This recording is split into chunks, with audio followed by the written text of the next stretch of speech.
I am a children's book author and illustrator and a painter and printmaker. I have a teaching background also, so I travel to schools a lot, delivering workshops.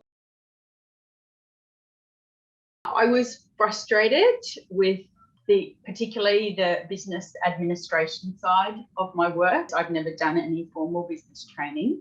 So I have learned all my business skills along the way on the run, even more than the actual work business side itself. It was actually how I felt in that space. Probably anything that I have seen about business was very businessy, and as a creative person, that didn't particularly appeal to me. In the back of my mind for the last couple of years was, wouldn't it be good if I could find some kind of mentoring that would suit exactly what I do and that would fit with the sort of person I am and how I work. Probably the strongest stories was, I'm no good at tech. I don't think like the people who design these programs think, and therefore I can never get on top of that, and I need to be successful, I need to pay somebody to do the administration business side for me, but I'm not in a position to be able to afford that. So I felt really frustrated and stuck. I shied away from anything that would open up any more complexity, any more systems, or anything that looked like it could be successful enough that I would then have business and admin issues to contend with. So I would say I was afraid of being too successful, and I would deliberately kind of distance myself from anything that looked like too much enthusiasm from potential clients, or even from myself, where I might want to go in a direction I think, oh no, that will it will draw too much energy out of me. And I think I was very protective of my mental health in that space, and anxiety levels that rose around those issues. Still, success belongs to people who have got it more together than I do, I suppose, which was frustrating because I knew I had the skills and the experience, and I had lots of feedback about what I was doing that was really positive, but I couldn't embrace it. I really liked the looking at the surface issues and then the going deeper and looking at what's underlying that, and that maybe the trigger for all of these things that were stressing me had some common causes and common elements to them that were in a deeper layer of my personality. And so I really liked that approach, and maybe it's really efficient as well, because if you sort of solve that problem, you kind of solve like maybe 50 or 100 prairie dog issues than just the one with the energy. And then being able to connect that with the business was just gold to me. Yeah. I feel a lot freer. I feel like these deeper parts of my personality that were holding really tight to trying to protect me have let go of me. I feel much more that I can just embrace my curiosity, a joyful exploration of what I'm doing. I'm not afraid of failure. I kind of think it's just an interesting little game to play and see. I'll try down this. I'll go down this street and see what happens, you know. And if it doesn't work out, it doesn't feel like it's the end of the world, or it's the end of the business, or it's the end of me being competent. So that's a really big freedom for me. I feel like I'm just embracing business administration ideas and technology with the same sort of playful, joyful curiosity. I'm like, well, I'll just play and see what happens. So one concrete example is I've been meaning to redo my website for years. It was really out of date, and so much so that I just took it offline. I was really daunted by, I don't know where to start. It all just felt just way too big. I got a lot of clarity about where I wanted to head, what I had to offer, what plan would I like it to look like in the next couple of years. So I feel like I got that one morning. I just thought, just have a play at putting a website up, you know. So I did that, you know, and in a couple of hours, I had bones of of my new website on my own. I didn't pay anyone else to do it. I did it myself. I was amazed at actually how confident I really was. And when I just let go of all of the fear.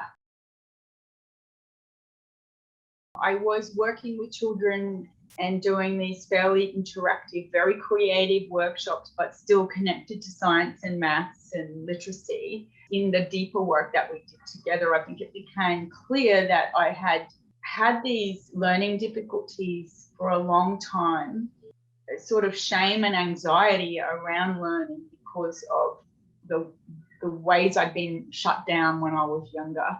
I was using those experiences to create learning experiences for children that would support particularly children who didn't learn in the mainstream ways. I think you really helped me to value and give that energy and give that a little bit more attention and be able to articulate it better. You've helped me to see that those things that come naturally come from a place of experience and knowledge. Just because they come from that doesn't mean that they're not valuable. I think it gives me a lot of joy, and this course has really helped me to package that, to hold it carefully, to articulate it and to value it and to keep going. I think I was losing motivation. I think I like who I am more, and I'm much more accepting of who I am.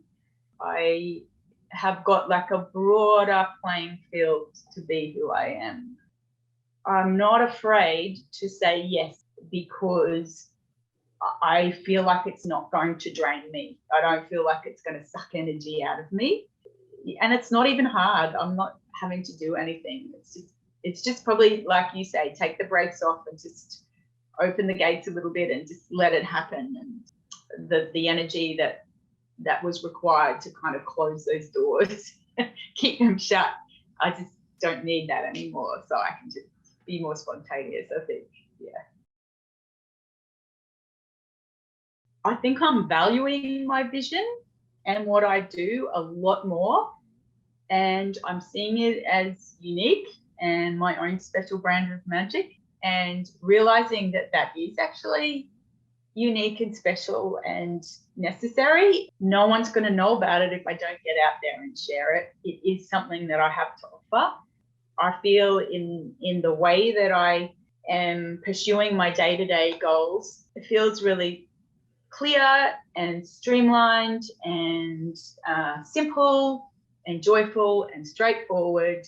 It's just one step in front of the other, like everybody else. I think having the business plan, I've heard about business plans all my life. People used to say to me, Megan, you know what your problem is? You need a business plan. And I'm like, that's great. I don't even really know what that means though. And I'm too scared to go looking because I'm pretty sure I'm going to find it's just one more thing I can't do. So yeah, I know that it's a really practical side, but I did really love you've got lots of practical skills and tools to offer, as well as the deeper emotional blockages that maybe are sitting behind some of the angst. I just love that you're holding those two spaces. It really works for me. I think I would say don't be afraid to give it a go. Sometimes you're going to need to invest in yourself and your business to go to the next level. It's okay to have guidance and ask for support and receive it. It's great to be held and to be part of a community of women that are all going through the same thing in their very individual, different lives and different businesses, and that together we can get where we want to go when we connect with each other. I think the Boss Lady Empire is unique to me in being able to combine really practical business advice with holding you more deeply as a woman in the world also. If you're thinking that you need support, you should go for it because it's really worthwhile. It's a great investment.